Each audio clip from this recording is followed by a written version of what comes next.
तो महाराज कहा कि मिलता है बड़े भाग्य से ये नर्तन कभी कभी।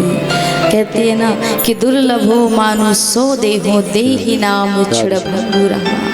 महाराज ये मनुष्य का देह अति दुर्लभ है। क्या जाने कितने अनंत जन्मों में हमने पुण्य किए तब कहीं जा कर के देह मिला, और इस देह को पा करके क्या किया। बोले महाराज ये जीवन में हमने जाना ही नहीं कि ये संपत्ति, ये यौवन, ये जवानी, ये शरीर एक दिन ढल जाना है, उड़ जाना है। किसकी तरह? बोले लोग व्यर्थ में जीवन को गवा देते हैं। कहा है ना महाराज कि ये धन, ये संपत्ति कैसा है? कपूर की भांति है। बोले कि धन यौवन यूं जाएगा जेहि विधि उड़त कपूर।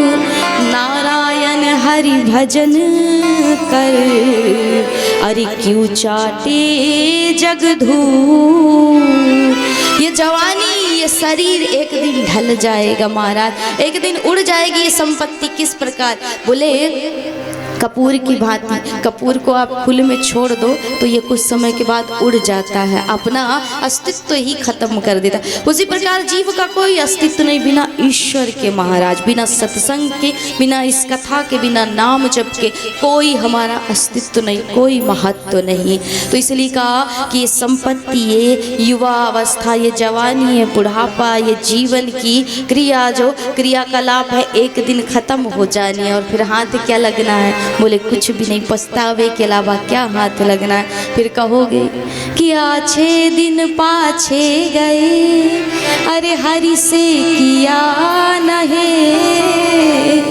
और अब पछताए होत का जब चिड़िया चुग गई खेत।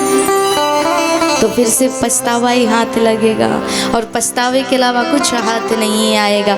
इसलिए हरि का नाम ही साथ जाएगा, जो यहाँ है यही छूट जाएगा। कहा जाता है ना कि सिकंदर जैसा शहंशाह कोई नहीं था इस कलयुग में महाराज, सिकंदर जैसा धनवान कोई नहीं था।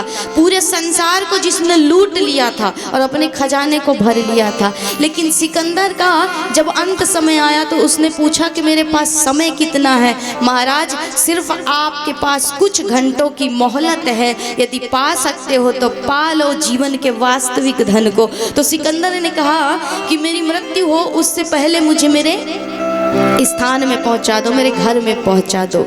और मेरी 3 चीजें अंतिम इच्छा है, मेरी 3 कार्य करना मेरे मरने पे। मेरे जीवन की अंतिम इच्छा है कि 3 कार्य करना। जब मेरा अंत समय आए ना तो मेरी जब उस मृतदेह को लेकर के जाना तो लोग क्या करते हैं? शरीर को बांध देते हैं। एक कफन होता है, कपड़ा होता है, उसमें लपेट करके बांध दिया जाता है, शरीर का कोई भी हिस्सा बाहर ना रहे। लेकिन सिकंदर ने कहा मेरे हाथ बाहर कर देना, पूरे शरीर को बांध देना लेकिन हाथ बाहर कर देना, खोल देना महाराज, हाथ बाहर कर देना।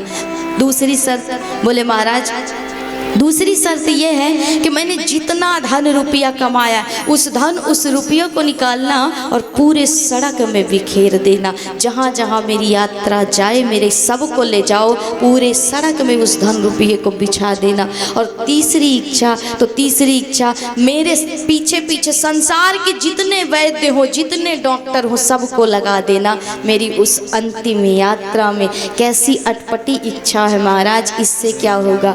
बोले मैं जगत को बताना चाहता हूँ कि अंत समय चाहे जितना धन कमा लो, जितना आप अपने शरीर को संवार लो, सजा लो, जितना सुंदर बन लो, जितना धन संपन्न हो जाओ, लेकिन अंत में जाओगे तो खाली हाथ ही जाओगे। सिकंदर भी खाली हाथ गया महाराज। और धन क्यों बिखेरना है? बोले यही तो बताना है कि जिस धन को कमाने में मैंने अपने वास्तविक उद्देश्य को ही भुला दिया, जीवन को व्यर्थ गवा दिया, आज जब जा रहा हूँ तो क्या उस धन को लेकर के जा पा रहा हूँ? यही रह गया महाराज, इस धरा का इस धरा में धरा ही रह गया। और तीसरी बात, डॉक्टरों को इसलिए लगा देना कि जीव जान जाए कि संसार में जब मौत आती है ना तो चाहे कितना बड़ा वैद्य हो, कितना बड़ा डॉक्टर हो, लेकिन उस संसार को बनाने वाले वैद्य से बड़ा कोई वैद्य नहीं है और उस मृत्यु को कोई नहीं टाल सकता। मृत्यु एक अटल सत्य है जिसे आप स्वीकारो या ना स्वीकारो।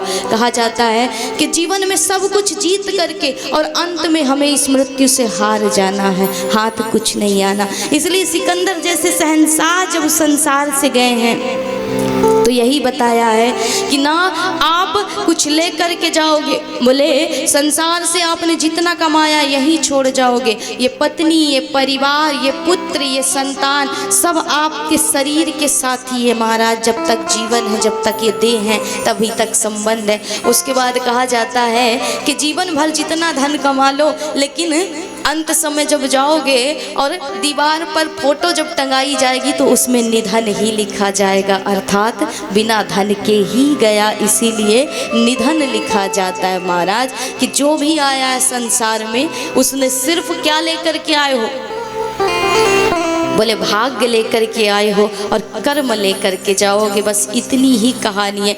2 पन्नों का हिसाब किताब है जीवन।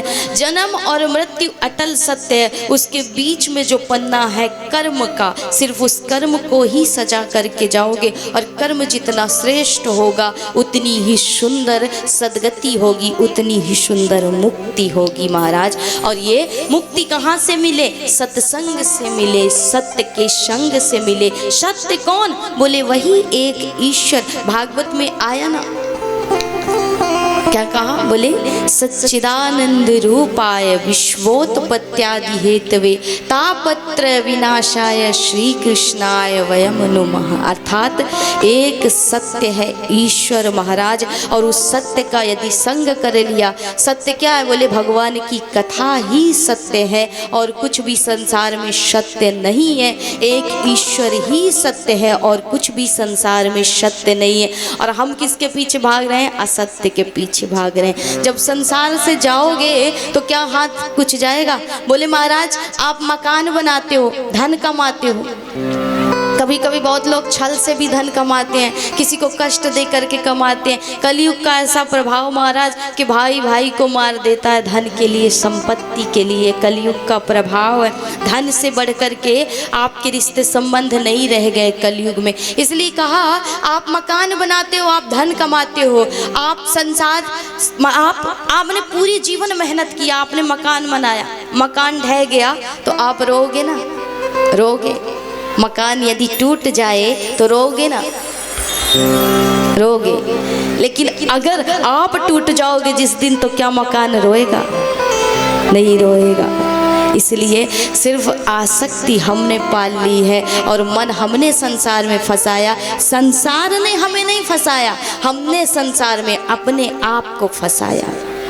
और उसी संसार से निकलने के लिए और कुछ क्षण ही सही जीवन को सुधारने के लिए कहते हैं 7 दिन 9 दिन हम कथा सुनते हैं अपने जीवन को सुधारने के लिए, अपने जीवन को संवारने के लिए। कथा क्या है? बोले कथा बहुत लोगों के लिए एक कहानी है, एक स्टोरी है महाराज। लेकिन वास्तविक रूप से यदि देखा जाए तो कथा कोई कहानी या स्टोरी नहीं है महाराज। यदि कथा कहानी होती तो आप एक बार सुनते, 2 बार सुनते, लेकिन यहाँ तो हर वर्ष सुनते हो महाराज। पर क्या आज भी तृप्ति हुई इस कथा को सुन करके?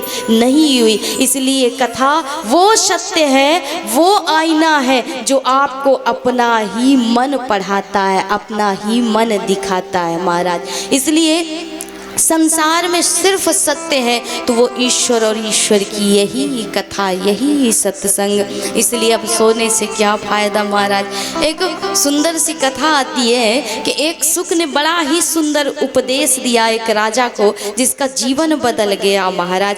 और एक क्षण के सत्संग से जब उस राजा का जीवन संवर सकता है, उस राजा का जीवन सुधर सकता है, तो क्या हम कई वर्षों से, अनंत जन्मों से इस सत्संग को कर रहे हैं, तो क्या हम अपने आप को नहीं सुधार सकते?